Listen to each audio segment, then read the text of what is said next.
नमस्ते एंड जय हिंद। हाल ही में मैंने एक वेब सीरीज देखी। उस वेब सीरीज का नाम है माई। इसी के बारे में आपसे बात करूंगा, मेरे एक्सपीरियंसेस शेयर करूंगा, मेरा रिव्यू दूंगा, मेरा व्यू रखूंगा। मुझे ये वेब सीरीज कैसी लगी ये बताऊंगा। आप बने रहिए, देखते रहिए एक्सपोजिंग स्टार विद शांतनु।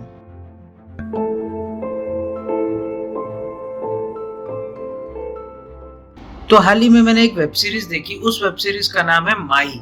अब आप सोच रहे होंगे ना कि हम लोग कई बार हमने ये बोला है कि हम लोग शॉर्ट्स में रिव्यू करेंगे, बट ये जो वेब सीरीज है ना, ये ऐसे बंदे की है या फिर ऐसे एक्ट्रेस की है जिनको यार मैं बहुत पसंद करता हूँ, और इनके लिए मैं शॉर्ट रिव्यू बनाना बिल्कुल नहीं चाहता था।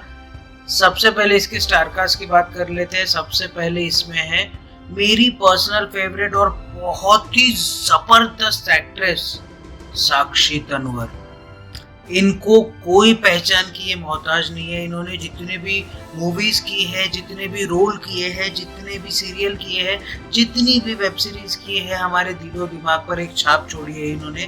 फिर भी साक्षी तन्वर को हम लोग जानते हैं दंगल जैसी एक मूवी से। दंगल मूवी में आमिर खान की वाइफ का रोल किया था। इसके अलावा साक्षी तन्वर को हमने और एक मूवी में देखा है। मराठी मूवी का नाम है कटियार काळजात घुसली। उस मूवी में भी साक्षी तन्वर ने काम कर रखा है। तो साक्षी तन्वर एक बहुत ही वर्सेटाइल एक्ट्रेस है, बहुत अच्छी अदाकारा है। बहुत तराश तराश के एकता कपूर ने इनको ढूंढ के निकाला है, और ऐसा सदियों में कोई एक आता है ना, उस टाइप की साक्षी तन्वर है।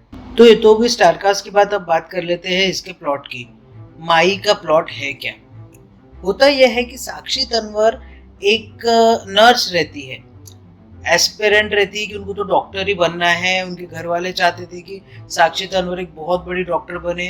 पढ़ाई में बहुत तेज रहती है, बट कुछ कारणवश वो अपनी डॉक्टरी कंप्लीट नहीं कर पाती है, इसीलिए वो नर्स बन जाती है।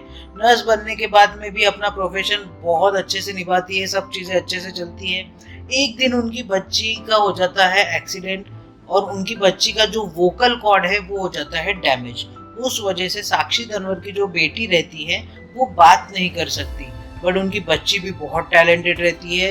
बिना बात किए साइन लैंग्वेज के थ्रू ही उनकी बेटी स्टैंड अप कॉमेडी करके लोगों को हंसाने का बहुत अच्छा काम करती है। अब कहानी में ट्विस्ट तब आता है कि एक दिन साक्षी तन्वर और उनकी बेटी के बीच में थोड़ा सा छोटा सा झगड़ा हो जाता है, और वो झगड़ा होने के बाद जब उनकी बेटी रास्ते पर निकल जाती है, एक ट्रक आता है, उनकी बेटी को उड़ा देता है।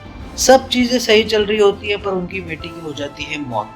अब मौत होने के बाद में जिस ट्रक ड्राइवर ने वो ट्रक से उस बेटी को उड़ाया था, उसको हो जाती है सजा। अब सजा तो हो गई, पर साक्षी तन्वर को वो जाते जाते ये बोलता है कि मैं ये करना नहीं चाहता था, मेरे से ये जबरदस्ती करवाया गया है। बस इतनी ही बोलने की देरी है और कहानी का शुरुआत वहां से हो जाती है। साक्षी तन्वर के दिमाग के घोड़े दौड़ना शुरू हो जाते हैं कि भाई करवाना नहीं चाहता था या करना नहीं चाहता था, किसी ने मेरे से ये करवाया है, तो इसके पीछे कौन है? क्या ये महज एक एक्सीडेंट है, या फिर ये एक प्लान्ड मर्डर है, या फिर इसके पीछे और ही कोई कॉन्स्पिरेसी है? इन सब चीज़ों के बीच में ये सारी स्टोरी झूलती है। अगर शॉर्ट में समझाओ ना, तो साक्षी तन्वर की बेटी की मौत का रहस्य जो है वो गहराया जा रहा है।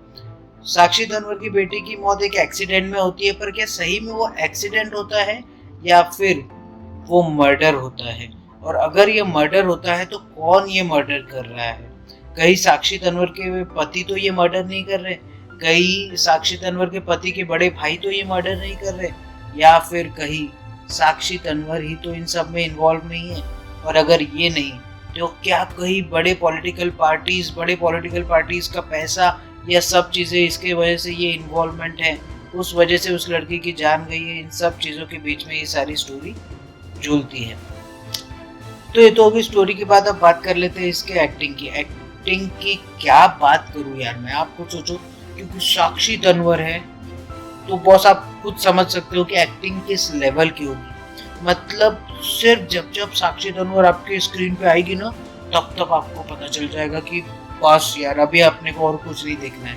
मतलब लाइफ में इतना सहज अभिनय कोई नहीं कर सकता इनके अलावा। बहुत बड़ी बड़ी एक्ट्रेस आएगी, बहुत बड़ी बड़ी एक्ट्रेस जाएगी, पर साक्षी तन्वर यार मतलब जब भी स्क्रीन पे आती है ना, चाहे वो मात्र हो, मदर हो, मॉम हो, जितनी भी मूवीज है ना, उन सबको ये पीछे छोड़ने वाली है। एक्टिंग में बहुत जबरदस्त एक्टिंग है। एक्टिंग के लिए तो मैं जरूर जरूर जरूर बोलूंगा, आप देखिएगा। तो कि एक्टिंग के बाद अब बात कर लेते हैं इसकी स्टोरी की। स्टोरी मुझे कैसी लगी? देखिए यार, पहले 3-4 एपिसोड तो स्टोरी बहुत स्लो है। गिने चुने 6 एपिसोड है, पर 3-4 एपिसोड बहुत ज्यादा स्लो है। मतलब बहुत बहुत बहुत ही स्लो है। धीरे धीरे करके आगे मूव हो रही है स्टोरी। कहाँ से कोई कैरेक्टर कहीं पे आ रहा है, कहीं से कुछ आ रहा है, कहीं से कुछ आ रहा है। बट हाँ, ये जरूर कहूंगा कि एक एवरेज सी स्टोरी को साक्षी तन्वर की बियॉन्ड एवरेज एक्टिंग ने बहुत निखार के रख दिया है। मतलब अगर साक्षी तन्वर के अलावा ये कोई और रोल करता तो ये स्टोरी को तो मैं ये भी करता था कि मैं रिव्यू ही नहीं करता था, अपना टाइम वेस्ट नहीं करता था। बट हाँ, स्टोरी में थोड़ा बहुत नयापन है और साक्षी तन्वर की एक्टिंग के लिए बॉस ये स्टोरी जरूर जरूर जरूर देखनी चाहिए। अगर आपकी इच्छा है तो ही देखना, मैं बोल रहा हूँ इसलिए नहीं। पर हाँ, एक्टिंग बहुत जबरदस्त है और स्टोरी ठीक ठाक सी है, बहुत खराब नहीं है, बहुत अच्छी नहीं है। जितनी मैं एक्सपेक्ट कर रहा था उतनी अच्छी नहीं है। हाँ, अगर साक्षी तन्वर की एक्टिंग नहीं होती तो शायद ये स्टोरी बहुत ज्यादा खराब होती। अगर आपकी इच्छा है तो देखिएगा, नेटफ्लिक्स पे आ रही है, जाइए सब्सक्राइब करिए और देखिए। और आप क्या कर सकते हैं, अपने हाथों की सफाई का जरूर से ध्यान रखिए। बार बार अपने हाथों से अपने चेहरे को मत छूइए। इसके अलावा सोशल डिस्टेंसिंग का ध्यान जरूर रखिए। मतलब अपने में और अगले में कम से कम 10 से 12 फीट का अंतर रखिए। इसके अलावा भारत में बनी कोरोना वैक्सीन कई प्रक्रियाओं से गुजरने के बाद आप तक पहुंच रही है, तो जब भी आपकी बारी आए कोरोना वैक्सीन जरूर लगवाइए। इसके अलावा जब भी आप अपने घर से बाहर निकले, अभी तो कोरोना का पीरियड खत्म होते आया है, नागपुर में या महाराष्ट्र में तो हो ही गया है। महाराष्ट्र में हमको मास्क वास्क पहनने की जरूरत नहीं है।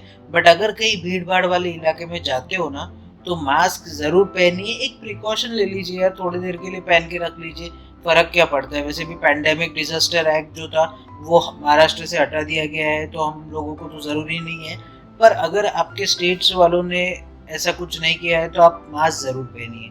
इसके अलावा अगर लाइफ में कभी आपको लो फील हो, कोविड की वजह से आपकी जॉब चली गई हो, आप पे इकोनॉमिक क्राइसिस आ गए हो, या कोई भी आपको प्रॉब्लम हो, तो इसके बारे में अपने घर वालों से बात कीजिए, जानने पहचानने वालों से बात कीजिए। डिप्रेशन में मत जाइए, डिप्रेशन को मार के इंडिया से भगाइए।